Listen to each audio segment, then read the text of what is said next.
Welcome to the Public Works Nerds Podcast.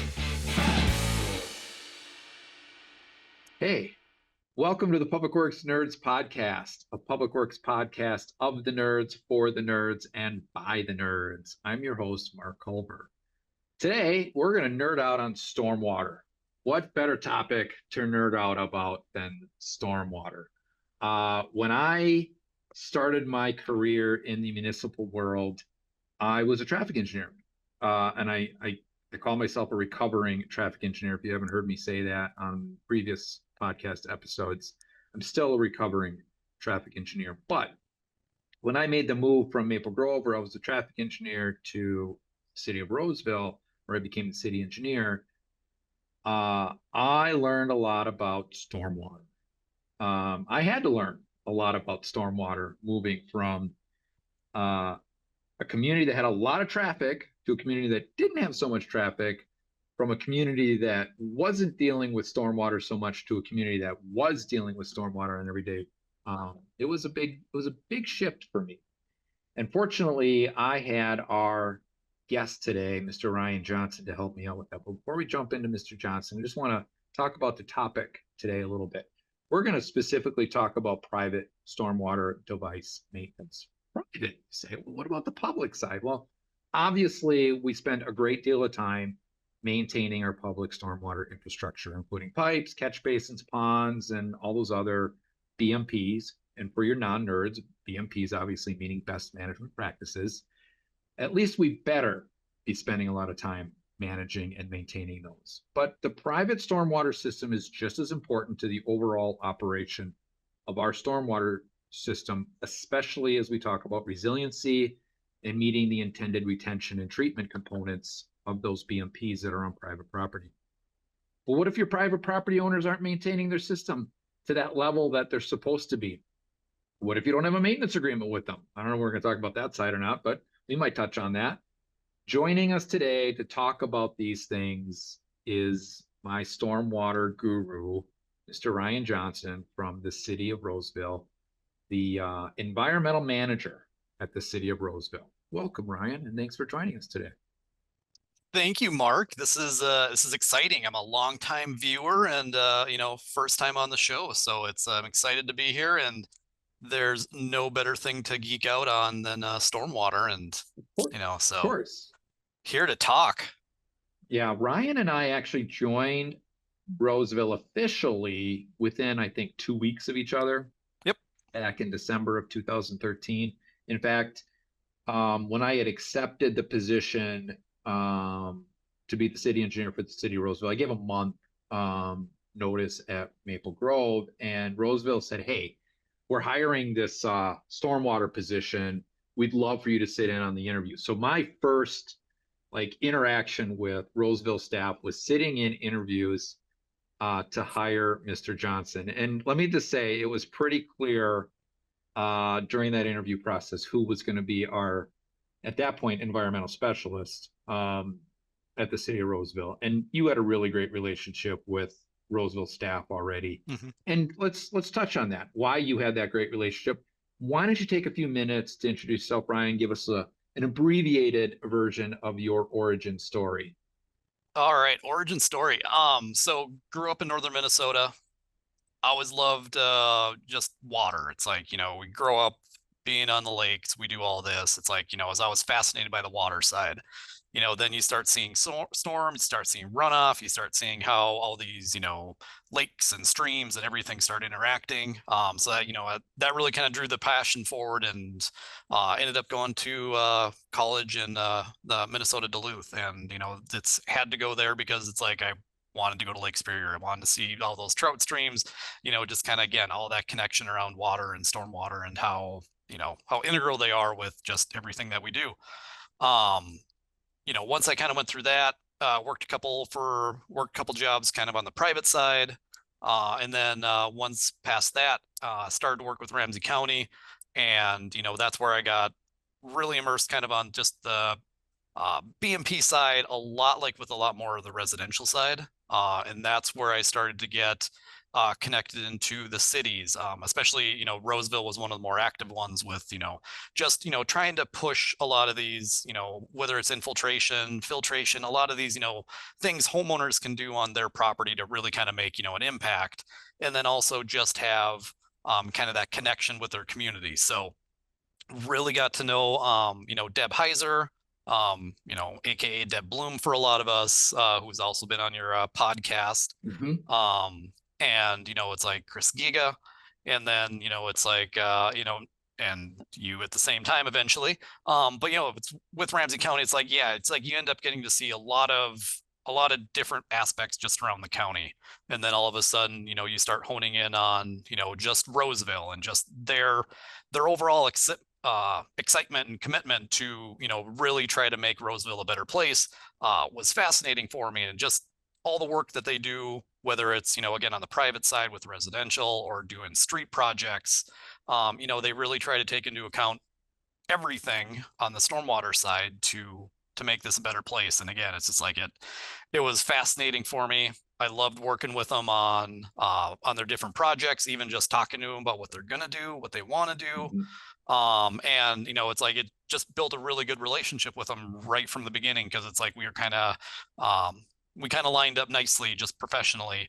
And honestly, it's like the staff with Deb and Chris back then, and even Dwayne, the public works director, who you actually eventually replaced. Yes. You probably brought that up a time or two in all your podcasts, but it's like, yeah, it's like everyone here was just, you know, it was just a great place to, you know, kind of work with. So all of a sudden this position opens up.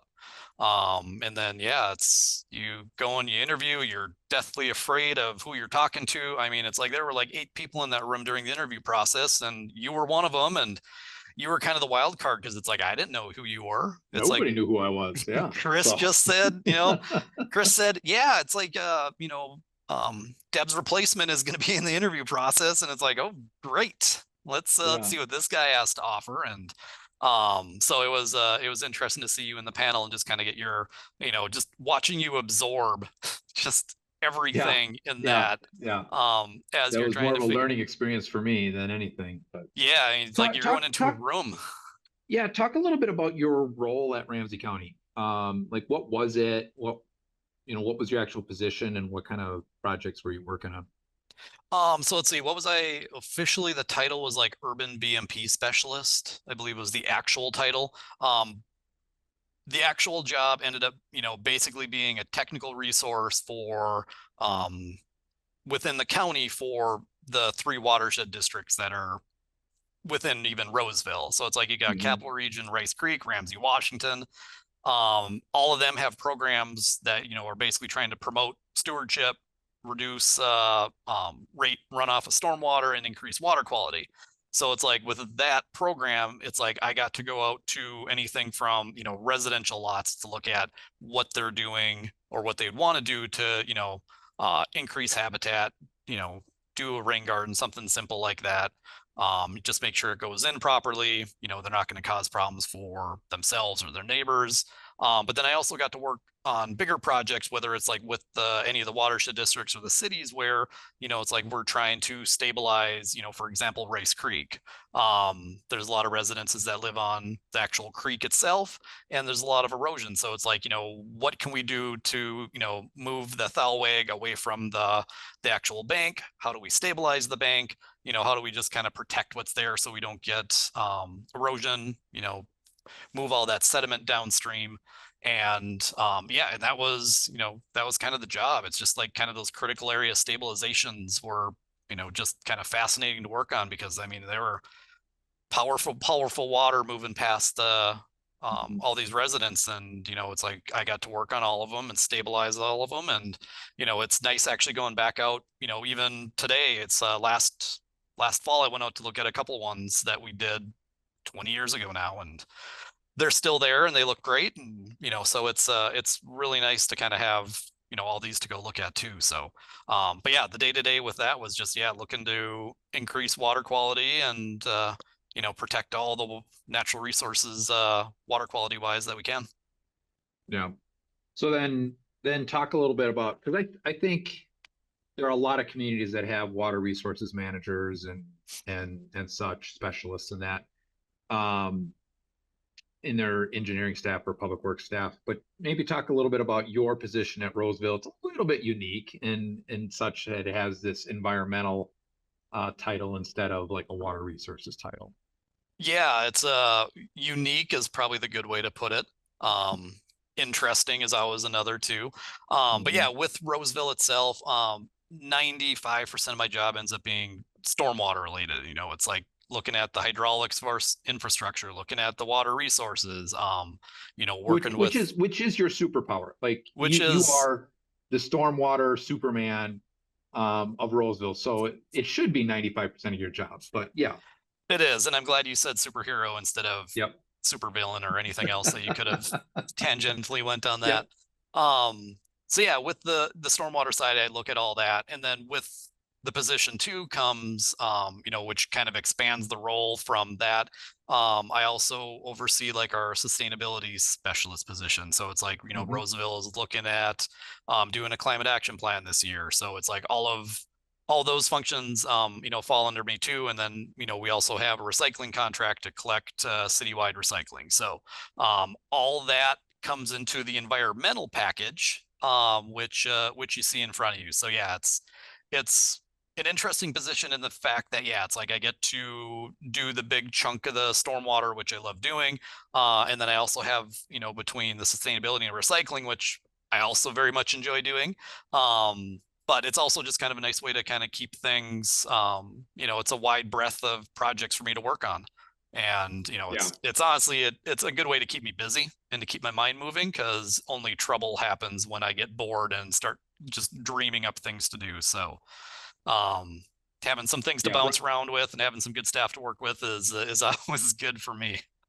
Yeah. And you and I, we could, and we probably should maybe do a separate podcast on recycling on the solid waste side of it. Cause we went through two and a half times of contract negotiations with recycling, and some of the there's some stories with that. You know, revenue sharing, not revenue sharing, carts, not carts, you know, dealing with a really wonderful organization that wasn't a really great hauler, at least at the beginning. So you and I learned a lot about solid waste management in our joint time at Roseville. So we could tell some stories on that too. But today we're going to talk about private stormwater device maintenance, because that's exciting stuff. Yeah, where the rubber meets the road. Where the rubber meets the road. All right. Well, cool. Well, I just want to say, you know, preface all this. I really enjoyed working with you, Ryan. At our time in Roseville, I consider you one of my great friends now, even after I've left Roseville. And you know, I miss working with you. I miss working with the team. But really excited to have this podcast episode with you, because you are a wealth of information on stormwater stuff. So let's jump into that.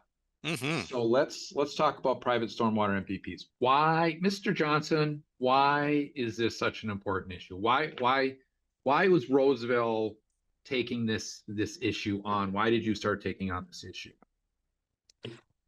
For Roseville, I mean, it's the big thing is, you know, Roseville's a first ring suburb. You know, we're built out 50s, mostly in the 60s. Stormwater, I don't even know if they thought about stormwater back then, other than to put some pipes in the ground. Like, well, we got to put this to water somewhere. Yeah. So it's just like, hey, let's put a pipe here. Let's make it go that way, and, you know, cut it through a couple of yards. But, you know, so it's like Roseville itself, you know, the joke I always hear, you know, whenever half the time when I do presentations is, you know, you show a picture of Roseville and then you say, within the big circle, we have, you know, drainage problems, and the circle encompasses all of Roseville. So, you know, it's like with that, you know, there's obviously the need for, you know, just, we know that we can't rebuild our system to make it handle what we need it to when it comes to stormwater and, you know, changing precipitation and everything. So it's, you know, so it's like we do what we can on the city level when it comes to like our pavement management projects, our, you know, just standalone projects. But even when we look at the amount of stormwater that we have, that generates in any of these rain events, it's like we don't have enough places to put it. It's, you know, citywide, we have hundreds of ponds. Whereas you look at some of these newer suburbs, you know, like Maple Grove, where you were at, I mean, it's like they're into Or the Brooklyn Park, where I hundreds. am now. Yeah, and Yeah. it's like there are thousands of ponds. So it's like, you know, they're set up where they can actually, you know, take some of the water off the landscape, get it to a place where it can get treated safely, and, you know, we can reduce flooding issues, things like that. On Roseville side, it's like we can only do so much. So, you know, with our total maximum daily loads and all these, you know, kind of impairments that we drain to, um, you know, it's like we need redevelopment to kind of help carry some of this load. And since they generate runoff too, you know, we have our stormwater requirements that have them put in, whether, you know, it's a pond, you know, infiltration basins, whether it's above ground or below ground. Um, you know, so it's like, as we start putting these in, we rely on the private infrastructure too. So now when we're looking at, all right, you know, we're trying to meet our TMDL, we're trying to reduce our drainage or flooding problem at this intersection. If the BMPs are put in, you know, at the cost of hundreds of thousands of dollars for these private developments, you know, if they don't get maintained, you know, they don't do anything for us. So, and with a lot of them going away from actually being, you know, just kind of the typical NERP pond or something simple like that. Mhm. I mean, these are the cost to, you know, to be in Roseville, the land value is so high that everything goes underground. You know, so it's like, unfortunately, it ends up being kind of that out of sight, out of mind type of a thing. And once you go from, you know, the developer who's, you know, they're in this, they want to get their permit, they want to get this thing built. You know, then all of a sudden you hand it over to the property owner. Property owner doesn't know it's there. It's most of the time when you talk to them, they're like, I have a what, where? Yeah. And, you know, that kind of gets us to the point where it's just like, you know, so a lot of this ends up being just kind of the, you know, educating them on, this is what you have on the property, this is what you need to do, and this is why we need it done. So it's, um, you know, Roseville isn't going to make great gains just on, you know, whether it's water quality or just our straight up, you know, volume, you know, to help kind of improve just accessibility during these bigger events. We have some critical corridors that, you know, are underwater when we get a big event. And usually it's the 36 Fairview overpass that gets the news play. And, Yeah. you know, so we know that we can't fix that alone, you know, so as we get redevelopment, it starts chipping away at it. So if we don't maintain them, it doesn't last though. You know, and a contributing factor to, I think, the scale of this issue is, and you touched on this, you know, when you were talking about, you know, your history at Ramsey County, you have, and I'm beginning to learn how, what's the right word? Let's say engaged, how engaged the watersheds in and around Roseville are from a regulation perspective versus some of the watersheds out here in, you know, that second ring exurb area that I find myself in now. Um, you know, talk a little bit about those requirements. You know, that if the development is like, if you see a new development go in or redevelopment, or somebody is even repaving their rebuilding their parking lot or something, some of those requirements that are contributing to the scale of this private BMP issue. Yeah, I mean, just like Roseville, it's like, obviously we have our requirements. On the watershed Mhm. district side, I mean, you know, the kind of the good example for us who, you know, they have even more strict rules than we do when it triggers them is like Rice Creek. You know, it's like anywhere within Roseville and Rice Creek, which is about a third of the city, kind of that 35W corridor over there. It's, you know, it's like anything that happens over there, it's like developments have to decrease, you know, the runoff rate by 20% of, you know, existing conditions. So, you know, it's like this is driving, you know, just kind of the size and complexity of a lot of the BMPs that get put in, you know, within their district. Cause it's like, again, it's like, you're not going to find a lot of above ground space to put a lot of, you know, a pond. So it's like, you start looking at the requirements that, you know, it's like they need to treat a lot of water to start getting it down to, you know, 80% of what existing is. Mhm. So, you know, and that's, you know, it's true kind of across the city where it's like Rice Creek has that one caveat or that one requirement in their, you know, entire program. But yeah, it's like the other districts here too. Capital Region, Ramsey, Washington, again, it's like they have similar requirements that, yeah, it's like it'll also push a lot of these developments to do the stormwater, and whether it's, again, it ends up being a basin that they fit in, or a basin and an underground, or any combination thereof. Yeah, it's like, just within Roseville, it's like we also have 3 districts that are also pushing for, these same type of requirements. And with the developments come the BMPs to meet those. Yeah. So yeah, you're a developer. You're coming in, you're building a new apartment building, let's say. You're ripping up this 2-acre site, building a huge 5-story apartment building with a parking lot and this, that, and the other. And let's say you end up putting in an infiltration basin on the perimeter of your lot, but then you're also putting in an underground chamber to meet some of those stormwater requirements. And okay, yep, the city approved this, watershed approved this. Watershed in the city make you enter into a stormwater maintenance agreement for those devices.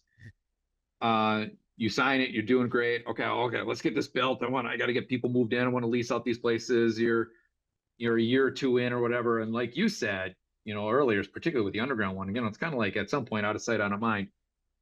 Now, if you're that property manager, what should you be doing to that infiltration basin and that underground chamber in order to meet the maintenance requirements of that agreement you have signed and was recorded against your property?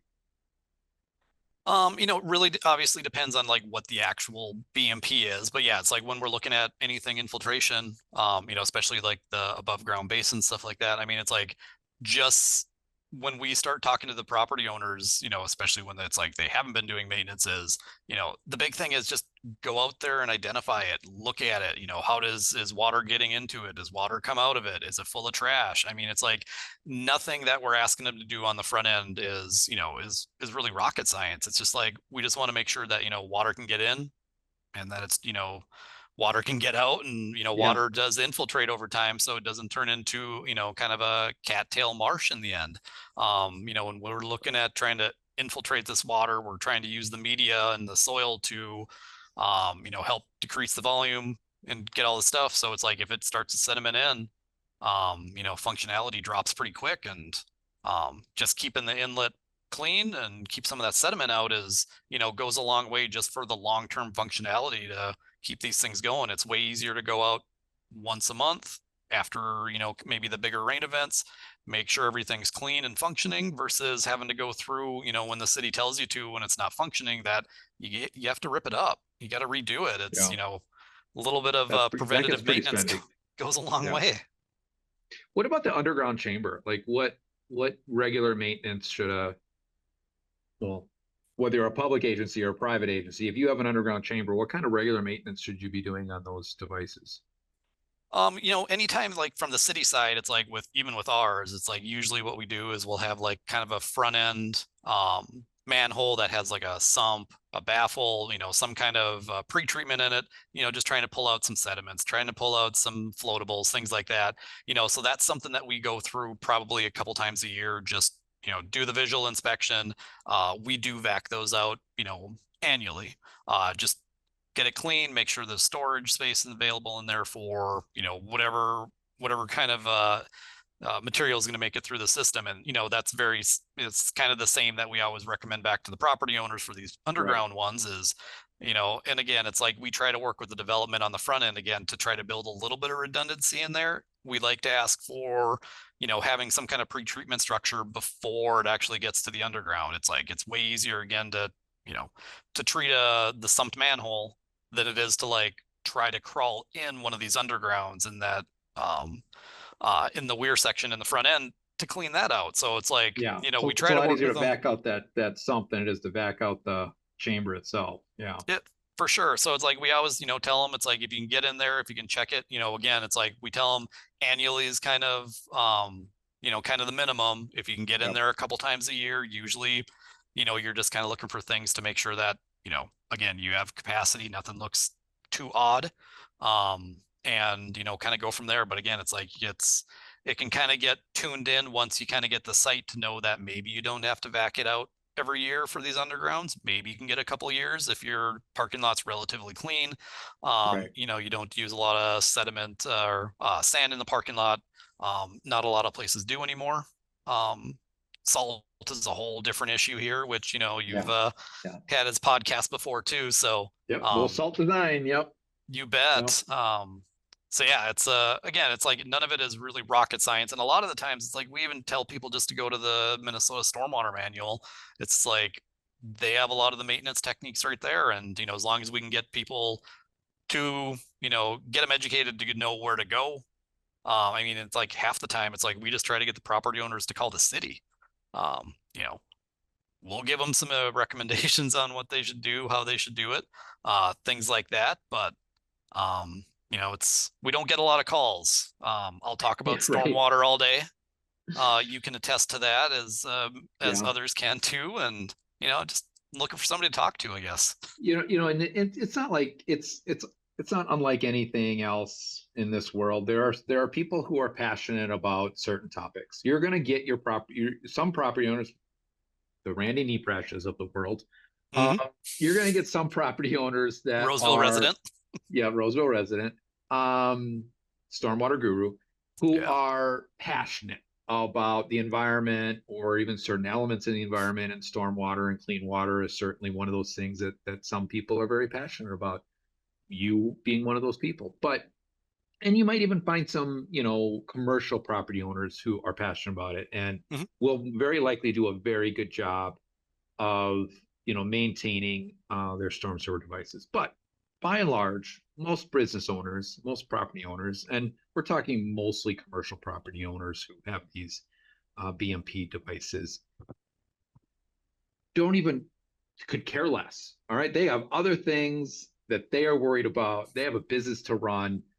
They could care less about this mandatory device that somebody made them install on their property. And so you have to get past that. Yet there's a lot of education and re-education, ongoing education, because those properties will exchange hands Mhm. and such. So you're kind of dealing with that now. You've decided to take that on, maybe not by choice, but um, do you have any idea? Like, you must have a rough idea of how many private BMPs you have in Roseville. Like, what's the general number? We have about 400. Okay, that's a smaller number than I thought, but Yeah, but the problem is it grows, you know, by 10 every year, yep, and yep. you know, I don't know if it's a problem, but when it comes to me looking at, you know, what I kind of need to manage it, you know, it at some point maybe we get more, and then I can say I need another staff. You know, it's Right, like right, but yeah, and it's like, and then the thing with a lot of ours is it's like, you know, the private BMC side is 400. Only about 90 of those are the traditional ponds, you know, and even by traditional ponds, I mean somebody still likely hooked up the storm pipe to a wetland, and now we have a stormwater wetland, which, right, you know, right. it's not the Did, typical MS4 pond. did Um, you say did you say stormwater wetland? Right. I sure did. I sure did. Man, I know them That's and a love private them. joke with Ryan and I, but anyway. Oh my gosh.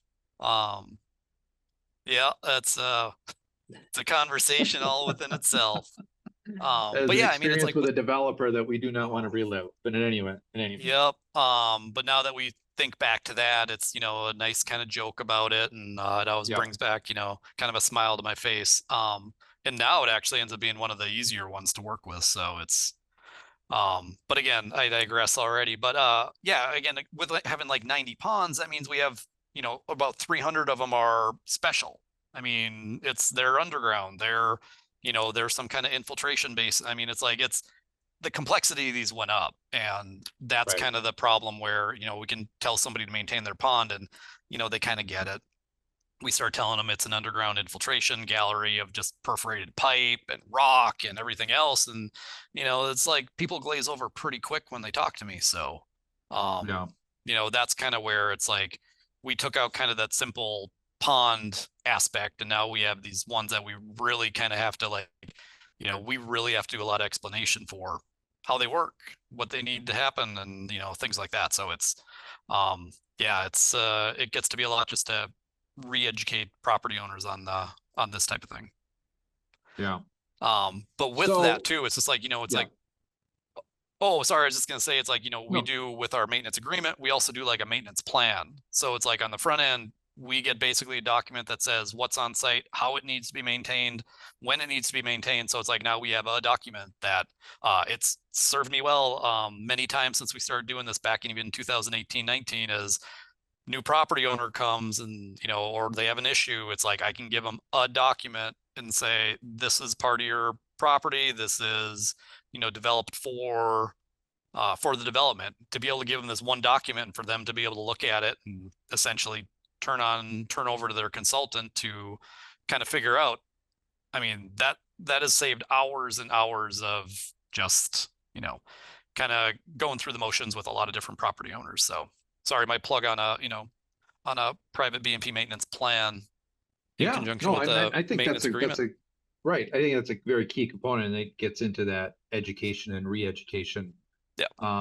for the property owners, so that they do know. I mean, you don't want to just, say, hey, you got to maintain this thing, go Google it, like help them figure out what they need to do so that they're doing the right thing. So Roseville, in my time there, and I'm going to ask some questions like I don't know the answers to them when I do know the answers, but that's part of being a podcast host. So at some point, Roseville decided, hey, we need to do something a little more proactive on this stuff. I think there was if I recall correctly, and I don't always recall correctly, believe there was a gas station like a Super America or something where there was an issue with a storm pond that wasn't functioning properly.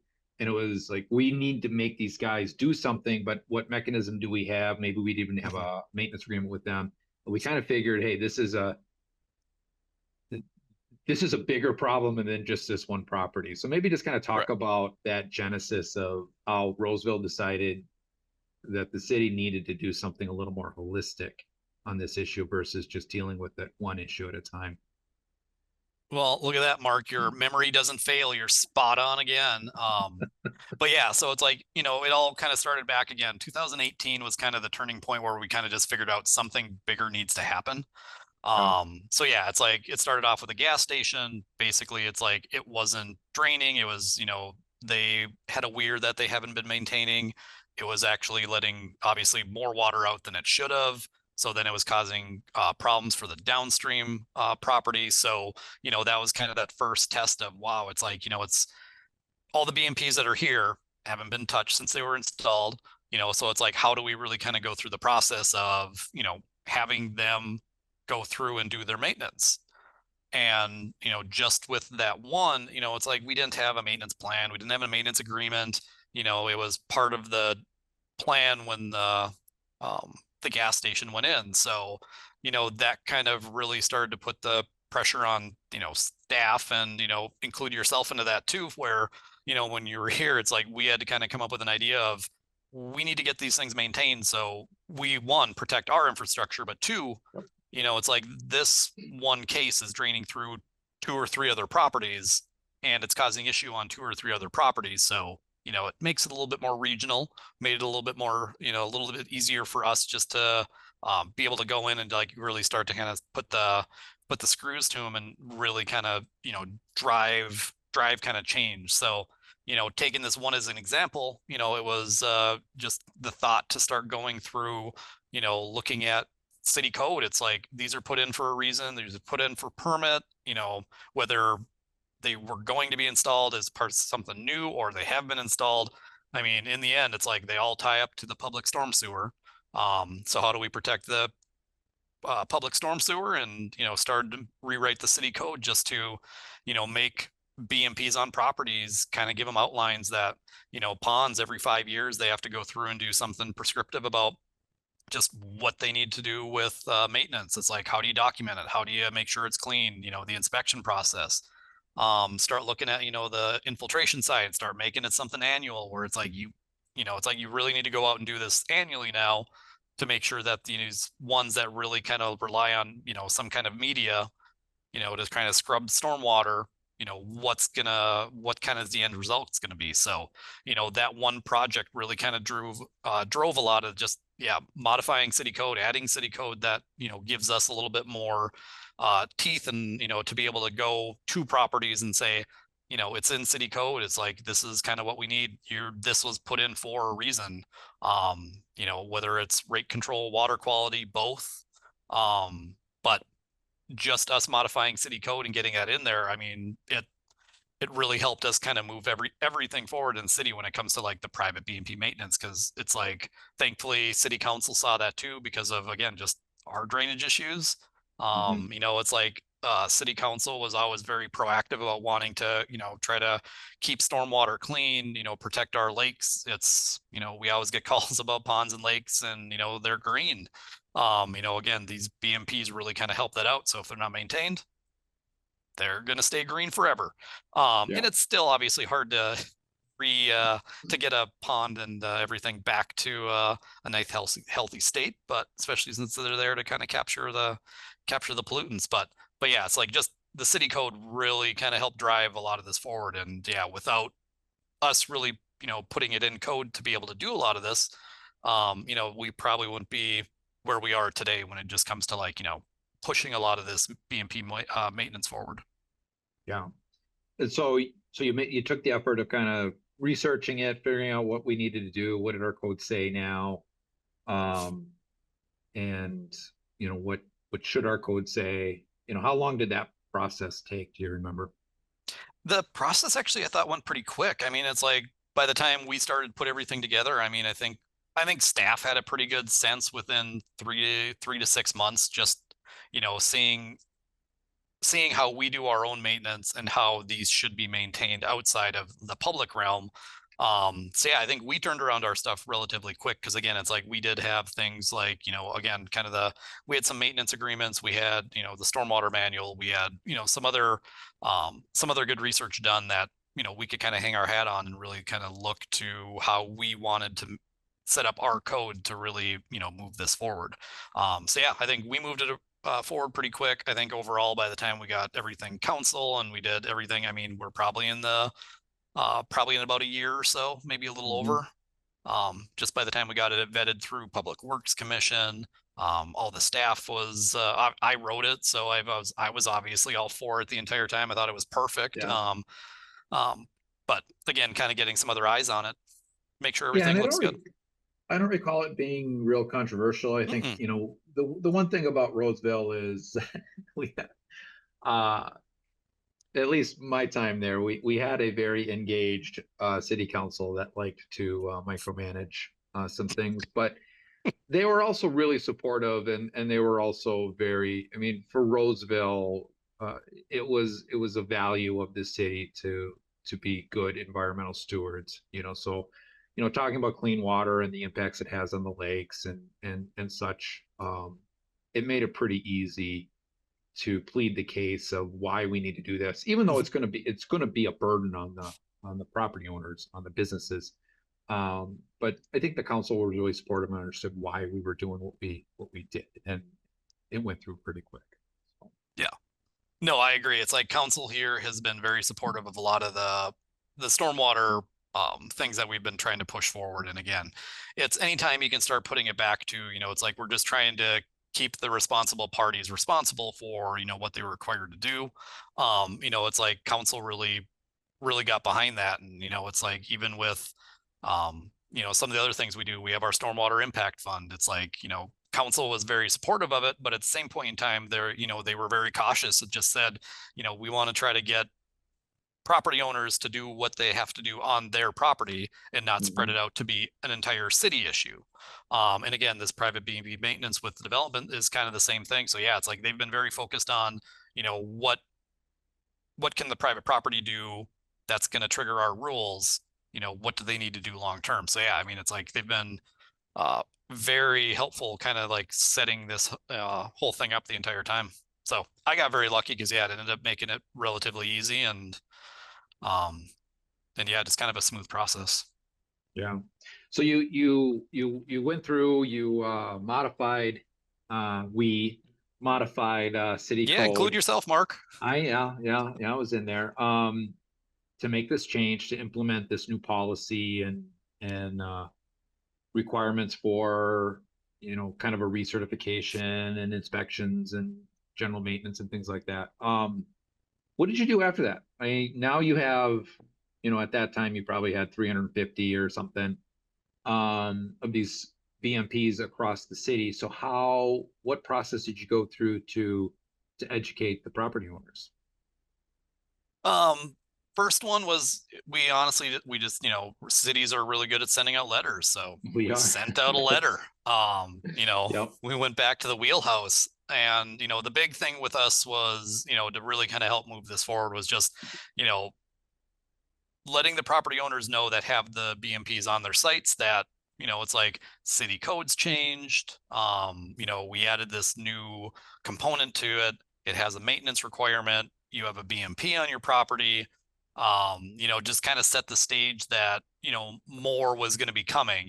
We set up obviously, a web page for this, started to get some documentation and get some resources available that, if somebody was interested, cared, they could check out our website and, find out a little bit more about it. So, that first step was just get it out there just so anybody that wants to be proactive could do something.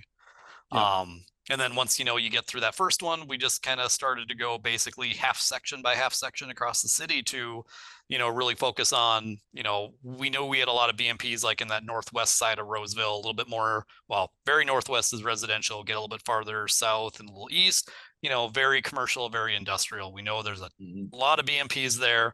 And then, like, these are treating the higher impervious sites Right. around the city. So, getting those ones inspected and getting them maintained, should have the biggest bang for the buck. That, and at the same point in time, they should also be able to handle a little bit more of that burden of just getting them maintained.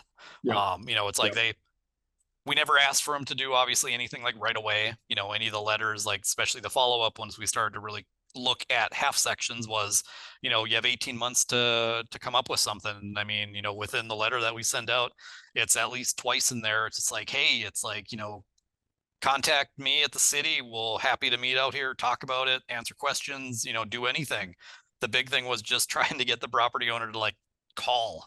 Again, it's like if they wouldn't know what they're getting themselves into by calling me to talk about stormwater. But again, that's kind of beside the point. And, but again, it's like a big thing of it was just trying to get to them so they understand something's on the property, they need to do something with it. And, it's like while we are requiring them to maintain it, we're also here to kind of, get them over that hump of what is it? What do I need to do? We're trying to make this as easy as possible for the property owners to try to get them maintained. Cause again, it's like, it should help them out. It'll definitely help the city out if all these operate. And if they know the easiest, most efficient way to just go through, whether it's inspection or even maintaining, it's like, that should actually help with just their facility. So, and just how to allocate time. Did you get any angry phone calls or like pushback on some of the You bet. letters? You're asking me to do what? Man, I actually got less than I thought, but I mean, every time we send one out, you get a couple, and usually, again, it's like they're trying to protect their livelihood. They're trying to protect, their business. And it's like, it's the big thing was listen to what they have to say. And, by the time you kind of work through them and let them know where it's just like, hey, this doesn't need to happen today. Right. It's like, let's work through this. Let's, figure out what you need to kind of get you to succeed here. And, but yeah, it's like, I know there's a couple that, yeah, you usually get the overpaid, city worker, government worker, doesn't know what he's talking about, stuff like that. So, but government regulation. yeah, or just squashing, my American dream. Right. But it's a stormwater BMP. I don't think it's going to squash your dream, but, but yeah, it's an added expense, it is. and it's something else that they're required to do and that. But and I will also say that Roseville is the size of a community, even though you're talking about 350 to 400 BMPs at that time when you started this. Roseville's the size of a community where you're starting at a point where, okay, we've got to have a hammer.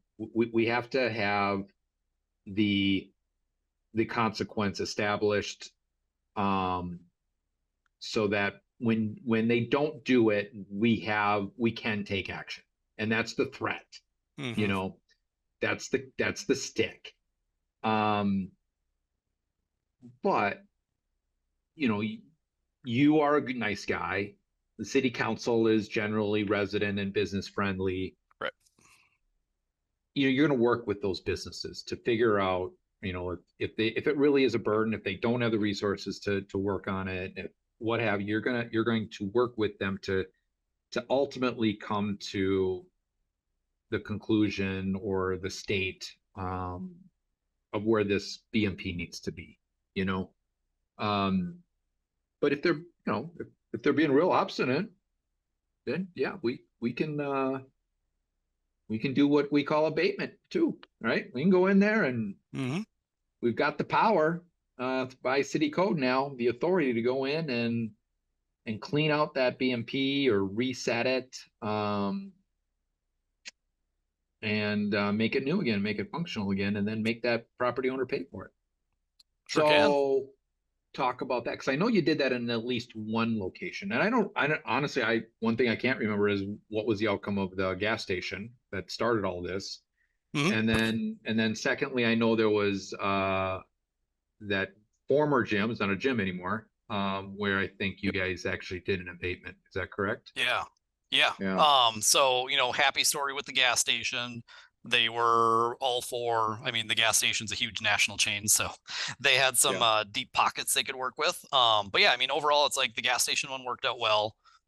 They were actually very easy to work with. They made the changes, especially like once you start to kind of say it's like, it's like you're, other than just the public system, I mean, you're affecting your two property owners to the west of you. I mean, it's in, they, obviously the store manager there, didn't know, and but it's like, so in the end that one worked out well, and it was pretty smooth, and they've been doing a pretty good job since. Again, just with staff turnover there, it's like you end up sending a letter just to get something turned around. Yep.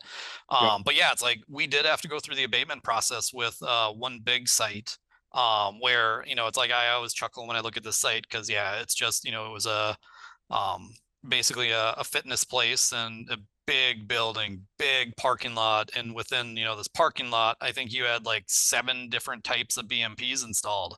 I mean, it's like, I really thought like the consultant who put this plan together just wanted to be able to say they designed everything. Or they really hated the client.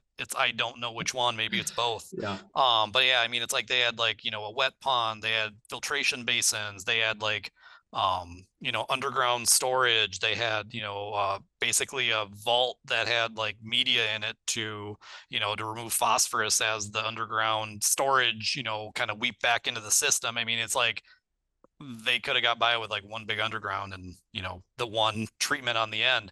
But yeah, with that one was our first abatement, and that was kind of the pilot project that really set up a lot of just our process with, it's like you're trying to work with these property owners to be like, hey, it's like we need to come to some kind of conclusion. And I mean, this one too was also partially driven by we were having additional storm sewer issues that were actually like overtopping the street because we didn't have capacity and we couldn't figure out why.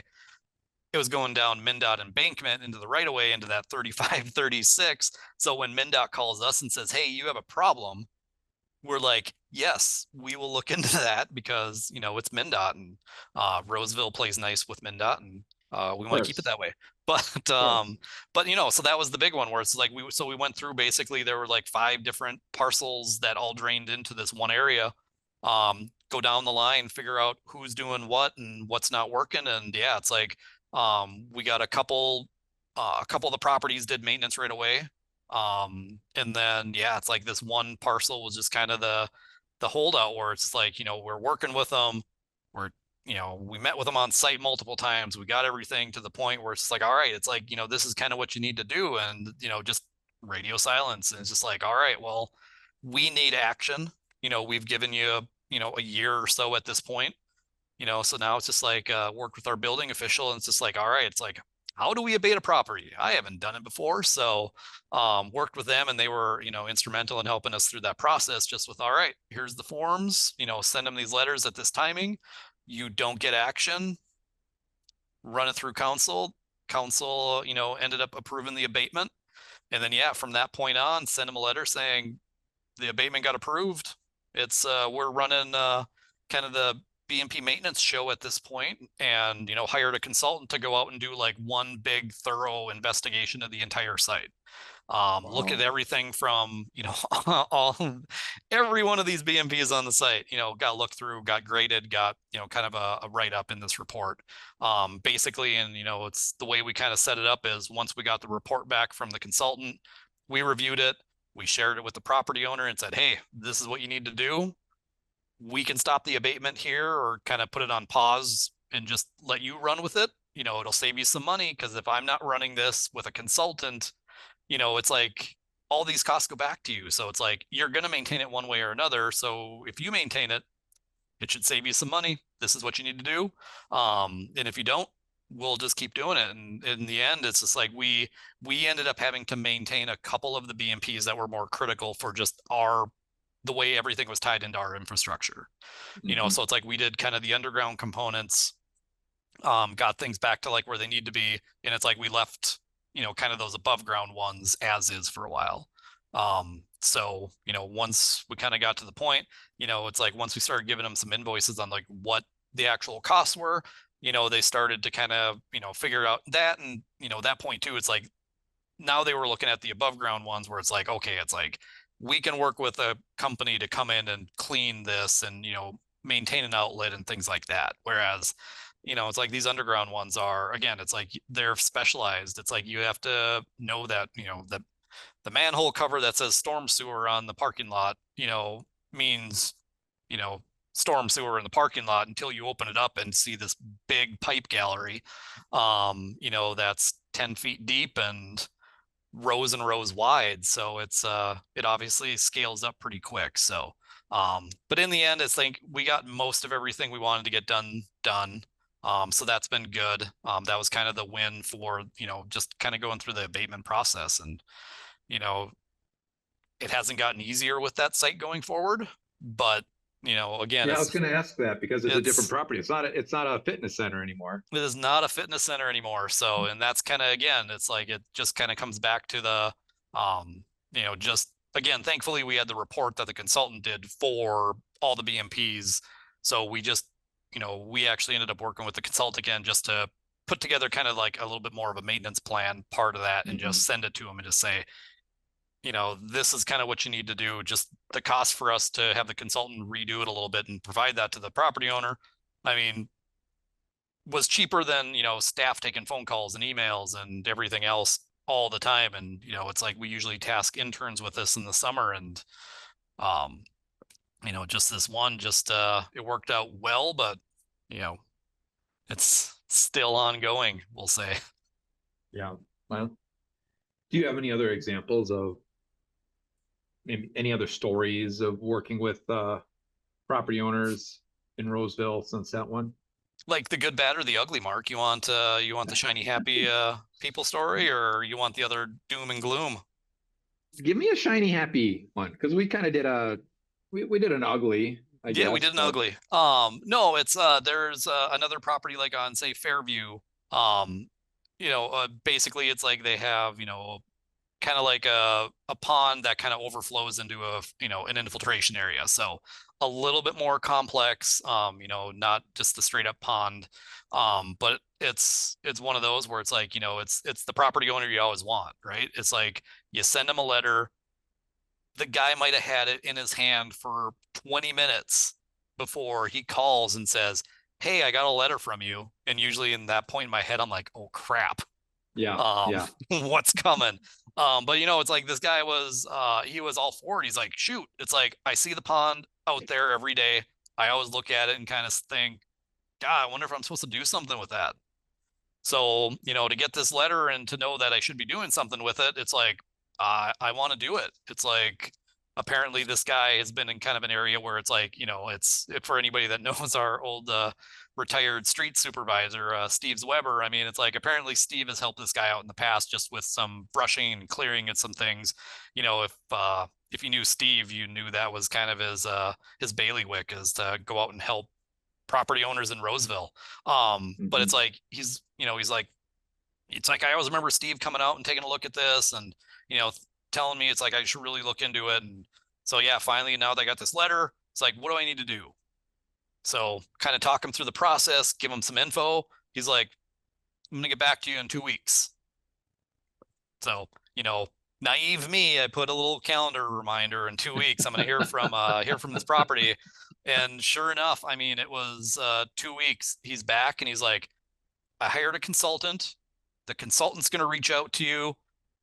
They just really want to know like where this pond and where this infiltration basin need to be set at. Wow. So it's like it went from, basically the guy had action within 2 weeks, and he's like, by that time, he's looking at the kind of the timing. He's like, well, it's like, shoot, it's like, how much trouble am I going to be in if I wait until spring to, get this inlet cleaned out a little bit and do some of this other stuff? And it's like, I would give you until next summer if you really wanted to, because man, you are just the gold star standard of this. But no, it's like in the end, it's like he got everything done faster than I think any other property owner in Roseville cleaned up any BMP. And it's like he even calls now and then just to remind me that he is out there looking at it. So That's great. So no, and that's kind of, it's like, it's what you want. It's like, you want to be able to build kind of some of this rapport with these property owners to be like, I don't want to force them to do it. They need to do it. We'll do what we have to do to get it done. But man, when, the property owner comes in and he wants his business to look good. He wants to, be right with city code. And, I think he also, again, kind of some of the benefit of actually having city staff on his property before, just to like clean up some brush and, cut back a couple of limbs that were, overhanging. It's like, I think he saw kind of the benefit of, city's been good to me. Let's, kind of return that back. So, and again, so I guess most of fuzzy there. Yeah, I guess most of that ends up going back to, our maintenance supervisor, just our superintendent. He probably drove most of it just for being the nice guy that he was and trying to help out the property owners as much as he could. Yeah. I think that whole conversation of the follow through and the ongoing follow through to this issue and this program, I mean, if they didn't have a Ryan Johnson at Roseville, it wouldn't be possible to manage that follow through. It would have been very difficult to implement that policy and such to begin with. But then to manage all the follow through of hiring a consultant or responding to the calls or sending letters out or even every so often saying, hey, we haven't heard from these property owners, we need to go check something out. And not every community has water resources. It's becoming more and more common, at least in Minnesota here and in the metro area. At Brooklyn Park, we kind of have a water guy. We kind of don't, which is a different story. And I'm working on it. I just promoted. We have a Mitch Robinson is a great guy, and he's almost as passionate about stormwater and water resources as you are. But I promoted him as assistant city engineer. And so now he's now I got to backfill. Because he's still doing some of that work, but he shouldn't be doing all of that work anymore. But it emphasizes the importance of having some staff dedicated to that. And part of that, it's depending on the watershed that you're in and the requirements and the oversight that are and the regulation from the watersheds, depending on the priority from your city council on some of these issues, depending on some of the flooding issues like you're talking about that Roseville experiences. This may or may not be a priority for your community, but ultimately somebody should be checking in on these required devices and at some point and making sure that they are in a in an operable condition. So given your experience on this, Ryan, like you have any like lessons learned, or, I wish we would have done this differently, or anything on how you guys have implemented this program and just kind of the ongoing maintenance of the maintenance program? Maintenance of the maintenance program. I mean, overall, it's like everything's worked out well. I mean, I always, it's like I wish I would have known on the front end just how much time you can really put into it. I knew it was Yeah. going to take time. I knew you're going to put effort towards it. But I mean, it's like it takes a lot. And just kind of balancing kind of, the maintenance program, like with just everything else that comes up working for a city. Yeah, just having a nice handle on that on the front end. And just being able to kind of schedule out, maybe getting a little bit more of like the intern involvement, like especially during the summer, to kind of drive a lot of that. Yeah. To drive a lot of that forward. I'm learning more and more every year that interns, specifically, as I saw you do, really focused interns, like, we hire interns and we say, oh, they're going to work on this, work on that. But to hire an intern specifically to do X or to work on Y is really valuable. There's a few things in there that, one, you get some busy work done. Two, you are mentoring that intern and they learn a lot and they determine what they like and don't like about the industry and things like that. And there's a lot of value in that for our industry. But three, I think it also, particularly long term, if there's something that you need to get done, you can get it done with interns, but you can also then build the case of, hey, look at all the cool things we're doing with this intern. At some point, we need a full-time person doing this work. We need this ongoing, and you can kind of build that case. You can build that momentum and that demand for that service or that whatever work that intern is doing. We're kind of talking about that a little bit in Brooklyn Park about sustainability, because we don't have anybody dedicated to sustainability right now. Our council isn't really talking about it.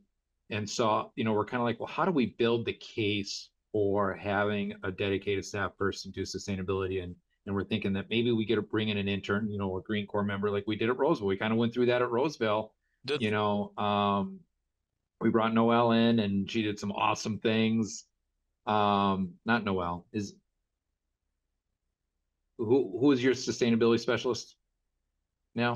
Noelle is a sustainability specialist now. Yeah. I did get the name right. Good. You did. Good. But yeah, we hired her as an intern and we really were able to show what cool things we could do with this person dedicated to that task. And now she's a full-time staff member doing awesome things, I'm sure.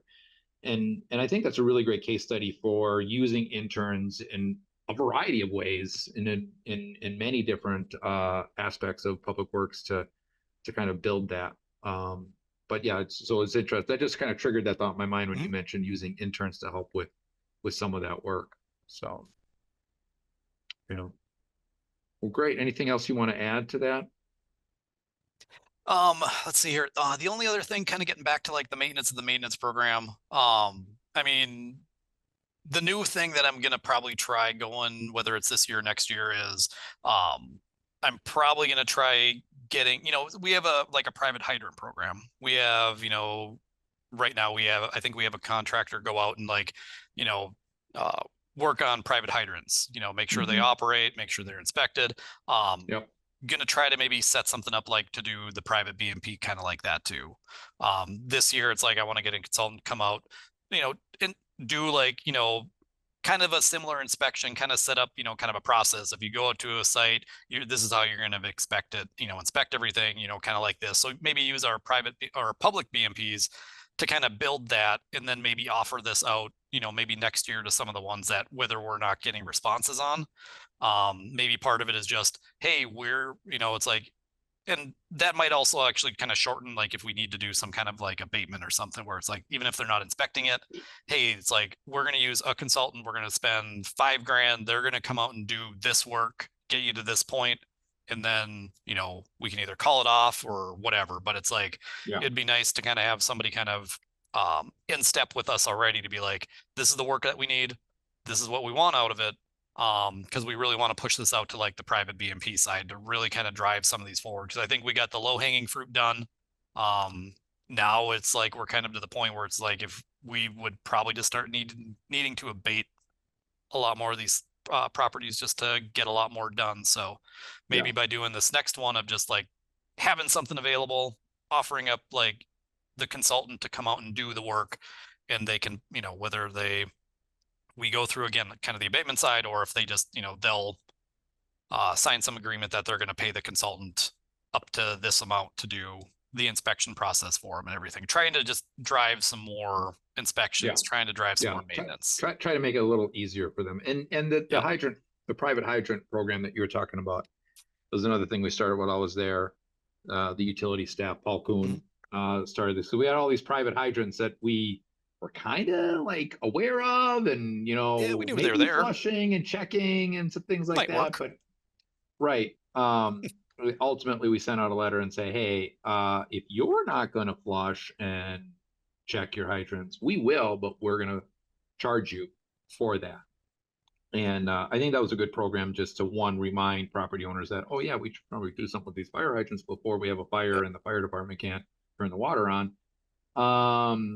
Or just, have the city take care of it for us at a cost. So I think that's a good model to kind of offer that service easier, because a lot of, you're going to get those property owners like, I don't know what I need to do, just do it for me, pretty much. So yeah, good. Well, hey, we're a little over an hour now. This has been great. I knew we would have no problem filling an hour of just talking. I just thought this was part one.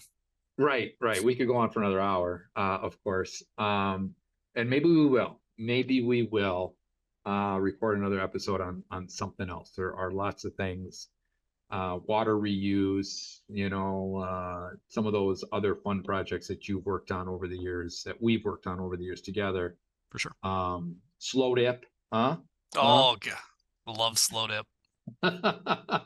South Lake Owasso Drainage Improvement Project. Yep. No, very good. Yep. And it looks fantastic too. So we can do a tour of that one if you want. Does it? I would like to. But yeah, that was where we used permeable pavements to kind of do a pavement project on a private road, but also with some really good stormwater benefits to it as well. So, so cool, some fun stuff. Well, hey, Ryan, thanks for joining us today. Joining me, I say us like there's more than one of me, but yeah, it sounds better. It sounds more professional, I guess. It's people in the background. Right. My multiple personalities, I guess. But hey, thanks. This was fun, and seriously, we'll find something else to nerd out about sometime in the near future. Thanks, Ryan. Yeah, thank you very much, Mark. I loved it. And one last thing before we go, as always, just going to make that plea for you to, if you're listening, if you're enjoying this, tell your friends, tell your family, tell strangers on the street how awesome this podcast is. Even if you don't think it's awesome, tell them anyway. And we need to go viral. We just need that viral moment. I mean, maybe Ryan Johnson's our viral moment. But share on LinkedIn in particular, comment on it. I hear the algorithm loves comments. So if you comment on comments and people comment on the comment of the comment, maybe we'll go viral. But would love to really see this podcast grow. But for all of you regular listeners, thanks for listening, and we will see you next time. Nerds out.